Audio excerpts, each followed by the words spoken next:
On Memorial Day weekend in 1980, while most Americans were paying tribute to fallen soldiers or enjoying a festive barbecue, a group of people in Medford, Massachusetts set in motion one of the most audacious bank heists in New England's history. In a meticulously planned and executed heist, more than $10 million was stolen from the Depositors Trust Bank. But what shocked the nation wasn't just the staggering sum of money taken, but the mastermind behind the whole operation, a corrupt police officer who used his badge to orchestrate the perfect crime. This is the true story of how greed, betrayal, and a carefully crafted plan culminated in the infamous Memorial Day Heist of 1980, a crime so bold and calculated that it took years to unravel its mysteries and consequences.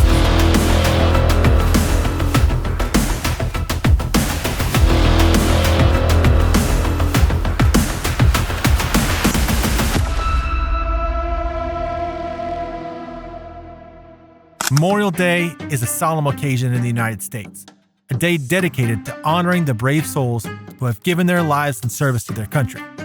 It marks a moment of collective reflection, a time when cemeteries are filled with those paying respects, while others mark the unofficial start of summer with family gatherings and barbecues.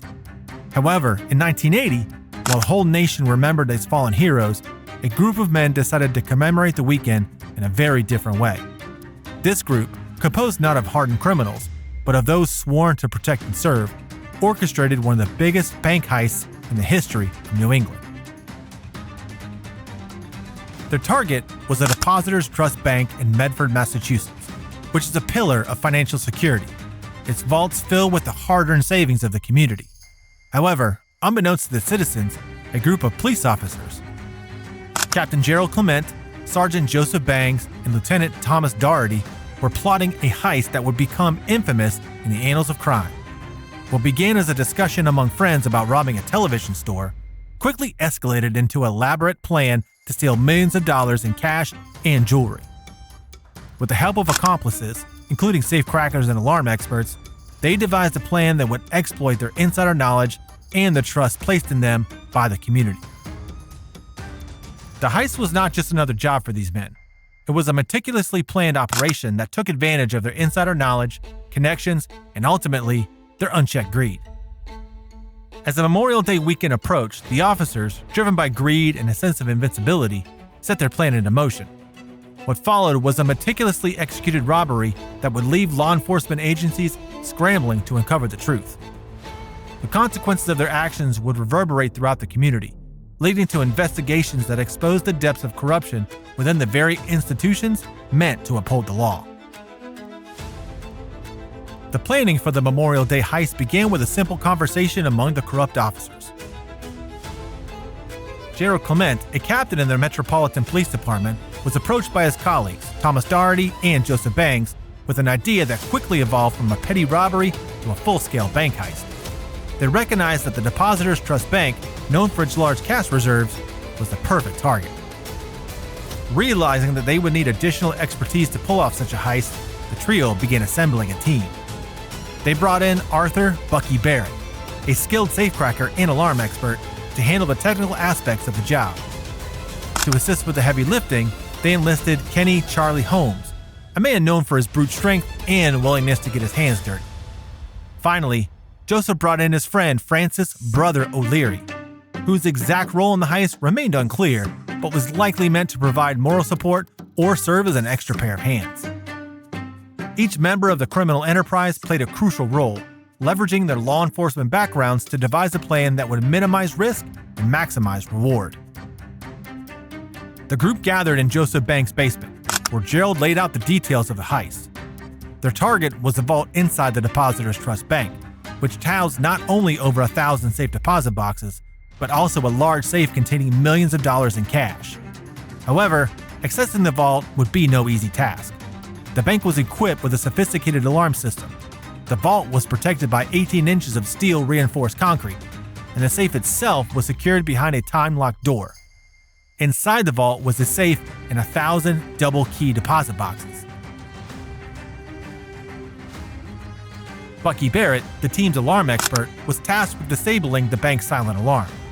This would require building a device capable of blocking the alarm signal without triggering it. a process that would take weeks of testing and fine-tuning. Meanwhile, Gerald and Thomas took on the responsibility of recon, gathering intelligence on the bank's layout and security measures.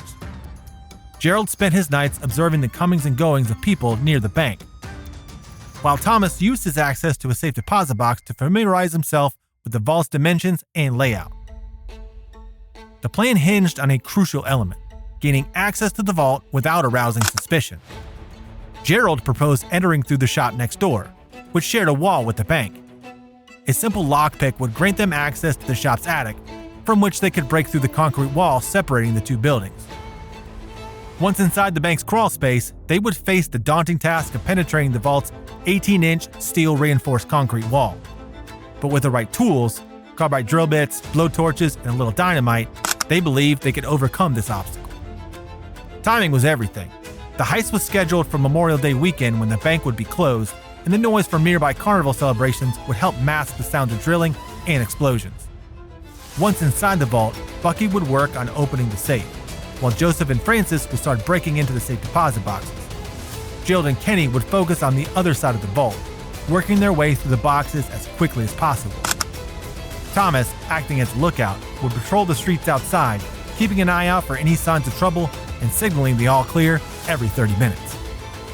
The heist was meticulously planned down to the last detail.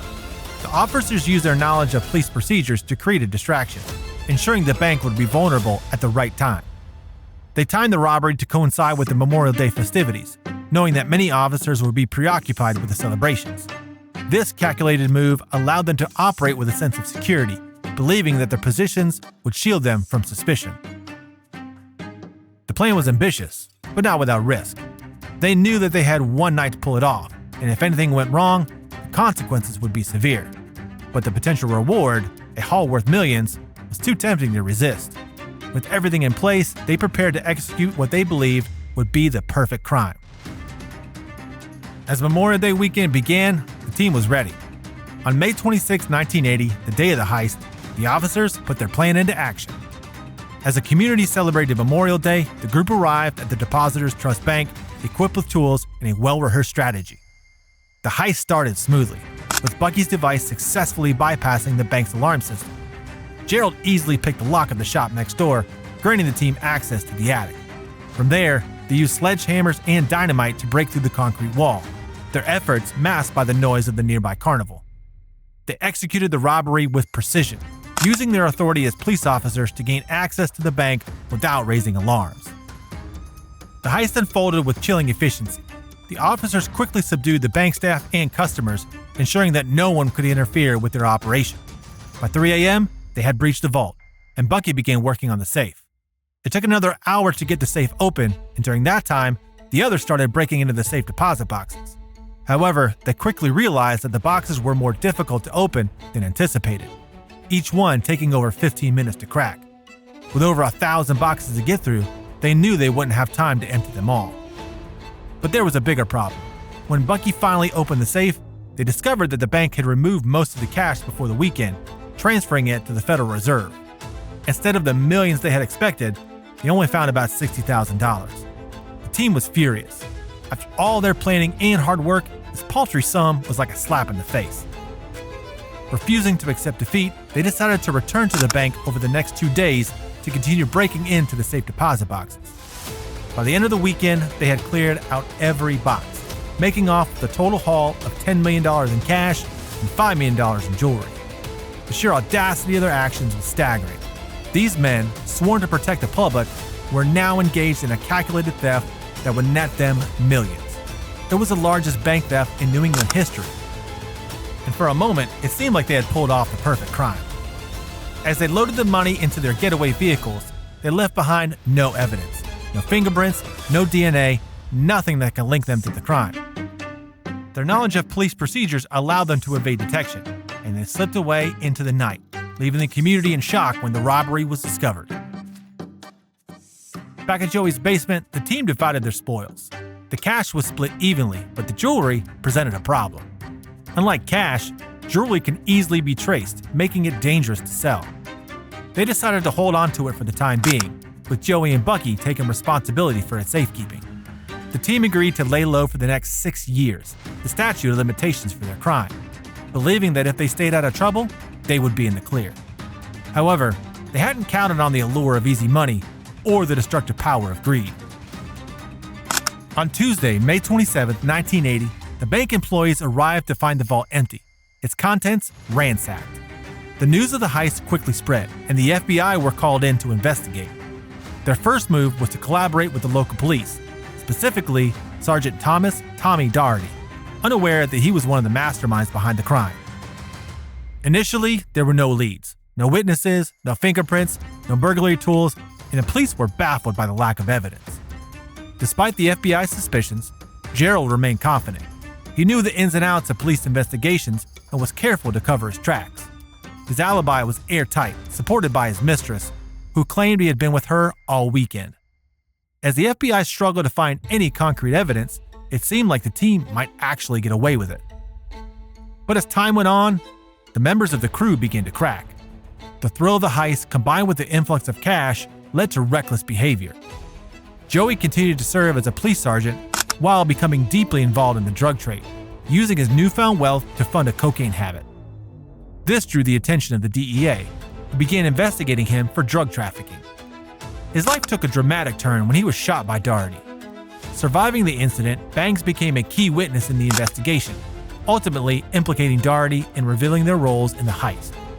Thomas Doherty, who served as the police liaison during the investigation, also spiraled into a life of drug use and paranoia following the heist. In 1984, Joseph was arrested by the DEA, leading to a series of events that would unravel the entire operation. Under pressure from the authorities, Joseph confessed to his role in the heist and provided information that implicated the rest of the team. In exchange for a reduced sentence, he agreed to wear a wire and help the FBI gather evidence against his former partners. The FBI, now armed with inside information, quickly moved to arrest the others. Gerald, Tommy, and Bucky were all taken into custody, along with several other members of the team. Despite their best efforts to fight the charges, the evidence against them was overwhelming. In 1985, they were all convicted of conspiracy, armed robbery, and theft, receiving sentences ranging from 25 years to life in prison. The community was left reeling, struggling to comprehend how their protectors could betray them in such a monumental way. As investigators dug deeper, they uncovered a web of corruption that extended beyond the heist itself. The officers had been involved in various illegal activities, including selling answers to promotion tests and embezzling funds. This broader pattern of criminal behavior painted a picture of a corrupt police force that had lost its moral compass. The investigation took a dramatic turn when Bucky Barrett, the safecracker, went missing in 1983. Rumors circulated that he had been kidnapped by the Irish mob, specifically by Whitey Bulger's crew. He was never found, and it was widely believed that he was murdered due to his knowledge of the heist and the mob's involvement. The involvement of the mob added another layer of complexity to the case, as authorities realized that the heist had far-reaching implications. Ultimately, the investigation led to the arrests of Clemente, Bangs, and other accomplices. The fallout from the heist was swift and severe, with the community demanding accountability and justice. The corrupt officers faced trial, and their actions served as a stark reminder of the dangers of unchecked power.